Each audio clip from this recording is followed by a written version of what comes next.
हज़रत अब्दुर्रहमान अल जोज़ी ने अपनी किताब में लिखा है कि एक आबिद था, हर वक्त अल्लाह ताला की इबादत में मशगूल रहा करता था।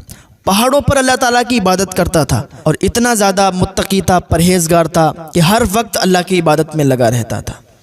एक दिन वो सो रहा था, ख्वाब में उसे दिखाया गया कि एक मोची है जो तुमसे ज़्यादा इबादत गुजार है, तुमसे ज़्यादा इबादत करता है।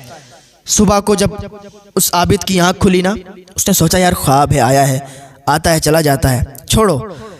रात को फिर सोया, फिर उसे ख्वाब आया कि एक मोची जो तुमसे ज़्यादा इबादत गुजार है, तुमसे ज़्यादा अल्लाह के करीब है। सुबह को फिर उसकी आँख खुली, फिर उसने सोचा कि ख्वाब में तो पता नहीं क्या क्या आता है, मैं इतना ज़्यादा अल्लाह की इबादत करता हूँ, हर वक्त इबादत में लगा रहता हूँ और मोची के बारे में बताया जा रहा है, हो सकता है ख्वाब में ऐसे ही हो, ख्वाब तो आते ही रहते हैं।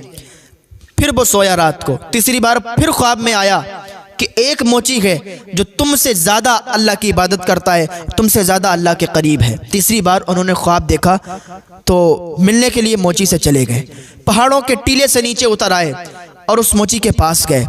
मोची ने जब आपको देखा ना तो खड़ा हो गया, दस्तबोसी की, हाल हकीकत पूछी, हुजूर किस इरादे से आए हैं, क्या काम है?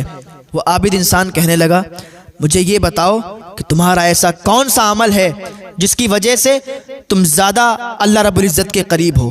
मुझे ख्वाब में दिखाया जा रहा है कि अल्लाह रब्बुल इज़्ज़त के ज़्यादा करीब एक मोची है और वो हमसे ज़्यादा इबादत गुजार है। वो मोची कहने लगा, मेरा ऐसा कोई अमल नहीं है, मेरा ऐसा कोई अमल नहीं है। वो बताने में हिचकिचाहट महसूस कर रहा था। तो आपने कहा, नहीं बताओ मुझे कि तुम्हारा ऐसा कौन सा अमल है।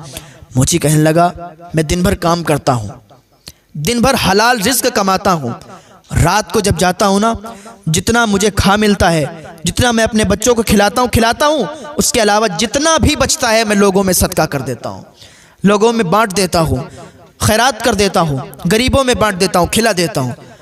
तो गरीबों को ज़रूर देना चाहिए, गरीबों का सहारा बनना चाहिए, सदका और खैरात करना चाहिए। फिर मोची कहने लगा, मेरा और कोई अमल नहीं है और मैं अल्लाह की इबादत में मशगूल रहता हूँ, रात को अल्लाह की इबादत करता हूँ, दिन में काम करता हूँ, रात को अल्लाह की इबादत करता हूँ। इतना सुन के वो आबिद इंसान फिर चले गए, फिर वही पहाड़ी पर इबादत करने लगे, फिर वहीं अपने मशगूल हो गए इबादत में।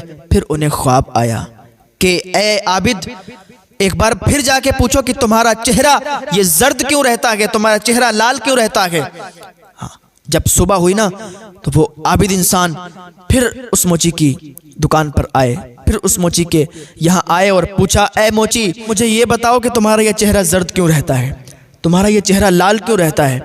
वो मोची कहने लगा, मेरा कोई ख़ास अमल नहीं है, मेरा ये चेहरा जर्द इसलिए रहता है कि मैं अगर किसी को देखता हूँ ना तो मैं कहता हूँ यार दुनिया का सबसे बड़ा गुनहगार मैं हूँ, दुनिया का सबसे बड़ा गुनहगार हूँ।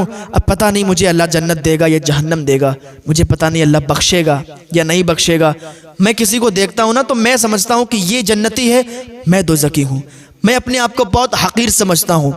तो इंसान की ये अदा भी अल्लाह की बारगाह में मकबूल हो जाती है, अल्लाह को पसंद आती है कि इंसान अपने आप को हकीर समझे और दूसरे सामने वाले को इज्जत की निगाह से देखे।